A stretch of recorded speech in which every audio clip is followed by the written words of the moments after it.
how and why Obama will be a two-term president.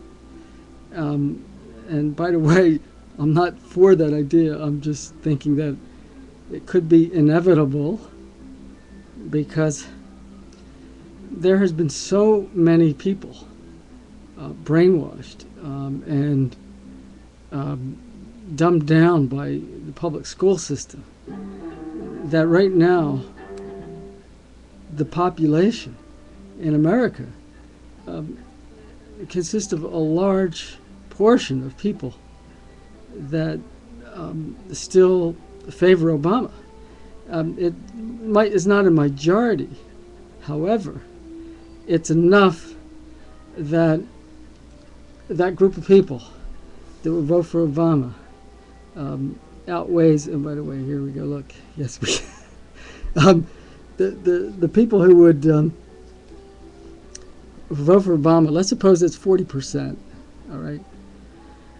Then you have two other groups of people. You have the people who are staunch Republicans, go along, get along, politics as usual Republicans, who, country club Republicans, people that vote for Republican no matter what.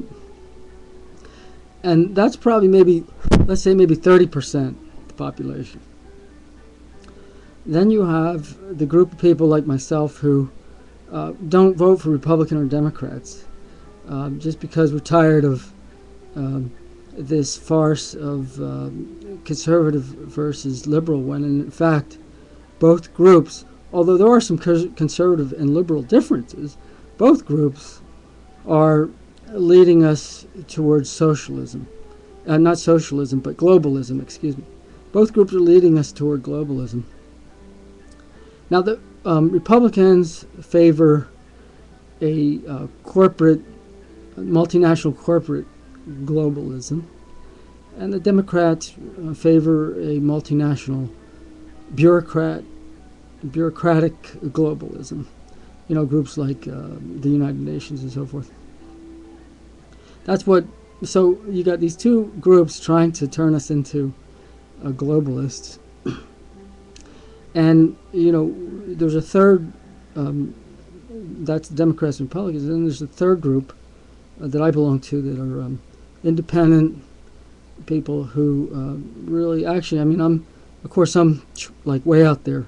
I'm not just, looking for an independent candidate who's not a globalist, but somebody who actually wants to have the state succeed. Because I think really ultimately that's what's going to happen. Now, they say Obama, and by the way, if this happens, and I didn't vote for Obama, nor did I vote for McCain, okay, the first time, because I'm not interested in this trap, this vicious trap where you get to vote for one crook or the other, one globalist or another. So, and even if it comes up, Obama's, coming up for a second term, and the only way to stop him is to vote for politics as usual Republican. I'm not. There's nothing. I'm going to continue to vote for the independent.